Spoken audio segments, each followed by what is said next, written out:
care. Thank you so much for joining me. I appreciate all of you. Shawtee Devi Namaha. Thank you so much for liking and subscribing. It really helps me a lot. Don't forget to check out my website, paradoxastrology.com. Book your consultation today. I can help you with anything. And if you would like more exclusive occult videos that I don't post on YouTube, consider subscribing to my Patreon. It also helps to support this channel.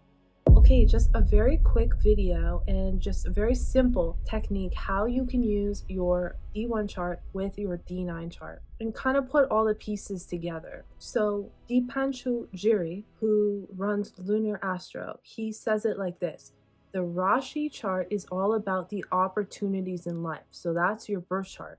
While the divisional chart are the executors, you only need to see the Rashi chart to see how much opportunity this native will get in life, and then leave the outputs to the divisional chart. And he was saying the last para is the most important para in Jyotish. You might want to note it down somewhere in your memory. You only need to see the Rashi chart for how much opportunity this native will get in life, and then leave the outputs to the divisional chart. So the divisional chart comes from your birth chart anyways. So that makes sense. Now, how do you do that? Okay, for example, we just had, or we're about to have, but probably we already have by the time this video comes out, the full moon in Aries. And then that full moon in that pada went into Virgo Navamsha. So that one in Aries, which was about aggression, aggressive acts, something new, something coming to a head, because we also use the nakshatra too. So that was in Bhavni Nakshatra. Bhavni Nakshatra, extreme events, something new that has to be birthed. And Aries is something new as well. And it was a full moon, something coming to completion into Virgo Navamsha. So it's going to have that. And then how is this going to be done? What is the output going to have with this? So the output is going into Virgo. So this is indicating that this has to do with either debt, the medical industry. This could be pets as well, challenges here. So you could say that there is something new that's about to be birthed, some extreme event that has to do with debt, or that has to do with the medical industry. So that's how you kind of put those two together. Say, for example, you have a planet in, you can use the Karakas as well and put this in. So the Karakas show us different elements of our life. So say, for example, the Atmakarka, the planet at the highest degree of your chart, shows you your soul purpose. So say your Atmakarka is in the 11th house, and then in the D9 chart, it's in the 12th house. So you could say that the Atmakarka, the soul purpose, has to do with organizations, groups, alliances, building these types of things, or being in these types of things. And depending on the planet, if it's a sun, then that means that you're a leader of these things. So you take the significance of the planet as well and put that in there. And then say if it goes into the 12th house of the D9, then you could say that the alliances and groups is what you're there to be a part of. But how are we going to do that? How are we going to do that? So it's in the 12th house, using, that could be spirituality, foreign connections, foreign destinations, isolated places, or someone who's working in an asylum, a hospital. You can put those two together like that as well. And then you can add the nakshatra, you can add the conjunctions or any kind of aspects to that as well.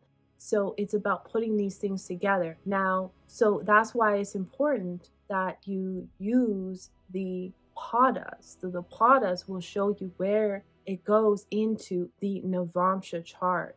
And that will give you a whole different kind of flavor. So for like the first example I gave you, Aries, right? So it goes into Virgo Navamsha. But say it went into Libra Navamsha, then these extreme events would have to do with more of the law or relationships and business, rather than say the health industry or the challenges with debt. So that's completely different. And that's why it's very important to be very precise and also have the birth time exact as well. That's very important. But by using this technique, you can get very precise about what people are doing. And another thing is with the padas. You gotta look at the story of the padas, because the story of the padas will tell you exact things that will happen. Very, very exact. For example, I had a client who was selling a business and she was very sick. And I asked her, are you selling your father's business? Because if you are, then the health issues came up because of that.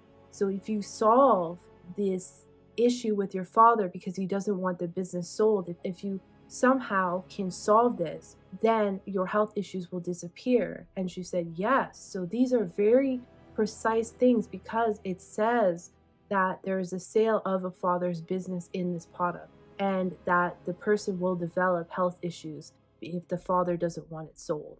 And so these are very specific things that it says. But all of these things, all of these karmas, you have to remember, they come from being unconscious. So it comes from ego. So it's all ego problems. So a lot of the stories of the padas can be like someone stole money from someone and someone didn't give back their fair share of something, or just all these things that could have been really avoided, not just things out of nowhere. It was because of greed, anger, lust, all of these things. Like say a husband or a wife is cheating on their significant other and things like that. So all these things can be avoided, but you can read it and also look like, say if your 7th house lord is there, you can see the potential of what your partner or you might go through as well. And by looking into the padas and going deep within the Navamsha at the same time. So these are just some kind of tricks that you can use